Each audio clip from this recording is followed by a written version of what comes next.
भाजपा की करारी हार होती है। भाजपा ने सोचा कि बंधुआ मजदूर हैं बांकीपुर के उम्मीदवार, फॉर ग्रांटेड ले लिया। बांकीपुर के वोटर इनको जिताएंगे। भाजपा इस चीज के लिए बिल्कुल एकदम एश्योर्ड थी कि भैया हम लोग जीतने जा रहे हैं। लेकिन चुनाव के दिन बीजेपी को इतना बड़ा झटका लगेगा ये भाजपा ने नहीं सोचा था। भाजपा को तगड़ा झटका लगा। शुरू से ही प्रशांत किशोर आगे चल रहे थे, लेकिन बीजेपी और एनडीए के नेता ये कह रहे थे कि अरे अभी तो 31 राउंड की गिनती बाकी है, अभी तो आप देखते जाइए कि हम लोग जीत रहे हैं। और कहीं ना कहीं सबने सोचा कि बांकीपुर में पहले नितिन नवीन के पिता, फिर खुद नितिन नवीन जीतते आए तो इस बार नीरज सिन्हा भी जीत जाएंगे। वो कायस्थ बहुल क्षेत्र है, लेकिन भूमियार और कायस्थ ने भले भाजपा का साथ दिया, लेकिन ब्राह्मण और राजपूत के लोगों को विकल्प मिला तो वो उस विकल्प की तरफ जाना ठीक समझे।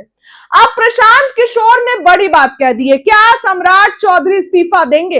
प्रशांत किशोर जो कि पैदल निकल चुके हैं मतगणना केंद्र की तरफ, तो बड़ा ऐलान कर दिया है। देखिए, प्रशांत किशोर ने आरोप लगाया है, सम्राट चौधरी के इस्तीफे की बात मैं खुद से नहीं कह रही हूं। प्रशांत किशोर ने लिखा है कि भाजपा की हार की नैतिक जिम्मेदारी सम्राट चौधरी को लेनी चाहिए, मुख्यमंत्री के पद से इस्तीफा देना चाहिए। और प्रशांत किशोर ने बयान भी दे दिया है। जी हां, प्रशांत किशोर का बयान भी आ गया है। जीत के बाद प्रशांत किशोर ने बड़ी बात कह दी है। आप सुनिए कि क्या कुछ प्रशांत किशोर कहते नजर आ रहे हैं। और आप अच्छे मार्जिन से लीड कर रहे हैं। आपने जो कल कहा था नहीं हो गया।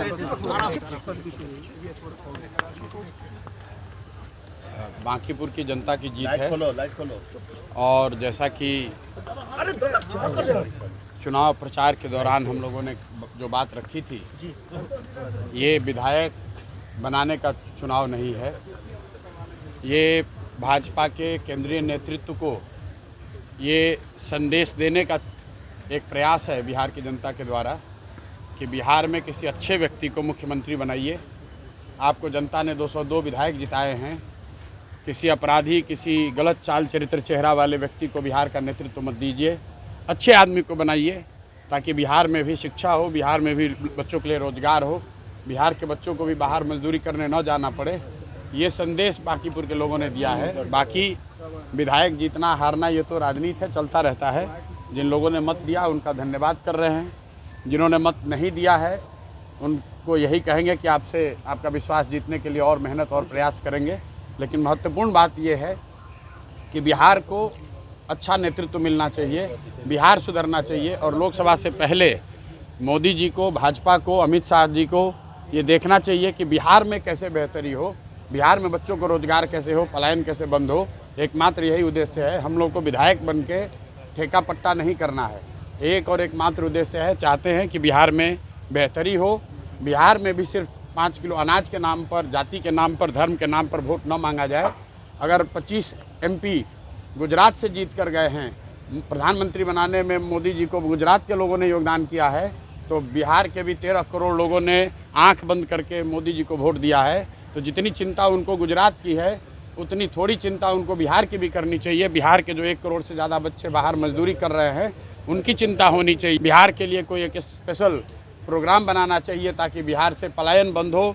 कोई भी बच्चा यहाँ से 10-15 हज़ार रुपये के लिए अपने घर, परिवार, समाज को छोड़कर उसको गुजरात, बॉम्बे, दिल्ली, कलकत्ता, कोयम्बटूर, तमिलनाडु, कर्नाटक न जाना पड़े। इसी उद्देश्य को लेकर हम लोग यहाँ आए हैं। और आज की जीत उसी बात को फिर से मजबूत करने के लिए है कि एनडीए को, भाजपा को लोगों ने जिताया है। अब भाजपा के नेतृत्व की ये जिम्मेवारी है कि किसी ऐसे व्यक्ति को बिहार का मुख्यमंत्री बनाएं जो कि बिहार में रोजगार लाए, बिहार में शिक्षा की स्थिति को सुधारे, भ्रष्टाचार कम हो और सबसे बढ़कर पलायन बंद हो। ये सीधा मैसेज है। 30 बरस का जो गढ़ है वो सिर्फ 30 दिनों में ढह गया।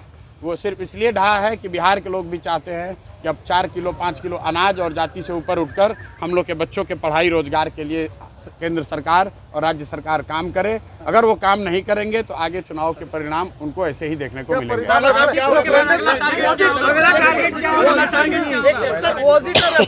सम्राट चौधरी आप लगातार कह रहे थे इलेक्शन कैंपेन। बिल्कुल, देखिए ऐसा है, लड़ाई व्यक्तिगत नहीं है।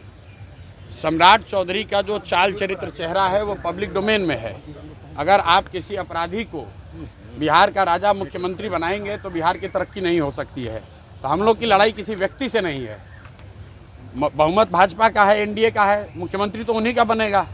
हम लोग बस इतना ही आग्रह कर रहे हैं, बिहार की जनता इतना ही आग्रह कर रही है, बांकीपुर की जनता इतना ही मोदी जी से आग्रह कर रही है कि किसी अच्छे चरित्रवान काबिल आदमी को बिहार का मुख्यमंत्री बनाइए, ताकि बिहार के लोग भी इस बात का गौरव, बिहारी होने का गौरव कर सकें, ताकि हम लोग के बच्चों के लिए भी पढ़ाई रोजगार की व्यवस्था हो। सब कुछ सुविधा अगर गुजरात के ही लोगों को मिलेगी तो सिर्फ बिहार के लोग कहाँ जाएंगे। गुजरात के लोग 1 लाख करोड़ के बुलेट ट्रेन पर चलेंगे, वो ठीक है, लेकिन हम लोगों को कम से कम पैसेंजर भी तो मिलना चाहिए। बिहार के लोग सिर्फ मजदूरी करने के लिए नहीं पैदा हुए हैं, और 5 साल के लिए भाजपा को मैंडेट मिला है। उनको अच्छा आदमी देना चाहिए, अच्छे लोगों को मंत्रिमंडल में रखना चाहिए, ताकि बिहार की तरक्की हो, बिहार का विकास हो। अगला टारगेट क्या है प्रशांत जी? हमारी पहला काम क्या होगा सर जीतने की जीत के बाद? भाई पहला काम बस यही है कि बांकीपुर की जनता ने जो आशीर्वाद दिया है, अपनी ओर से जो हो सकेगा बांकीपुर में सुधार का प्रयास करेंगे। अगले 2-3 महीने में आपको वो चीज़ दिखेंगी भी। मैं कोई बहुत बड़ी बात बोलना नहीं चाहता हूँ। मेरे विधायक बनने से बांकीपुर बेंगलोर नहीं बनेगा, लेकिन यहाँ पर आपको कुछ सुधार होता अगले 2-3 महीने में दिखेगा। बड़ी बात यह है कि ये चुनाव बांकीपुर के नाली गली पर नहीं लड़ा गया है, ये चुनाव लड़ा गया है कि बिहार का नेतृत्व किसके हाथ में होना चाहिए। और बांकीपुर की जनता ने ये संदेश दिया है भाजपा के नेतृत्व को कि भाई आप अच्छे आदमी को बिहार का मुख्यमंत्री बनाइए। सम्राट चौधरी की जगह किसी कुशवाहा को बनाना है, बनाइए, कोई दिक्कत नहीं है, कुशवाहा को ही बनाइए, लेकिन कुशवाहा समाज के ही किसी अच्छे आदमी को बनाइए। हर हालत में बिहार की तरक्की होनी चाहिए, बिहार का विकास होना चाहिए। व्यक्ति कोई जीते, दल कोई जीते, लोकतंत्र है, हार जीत होती रहती है।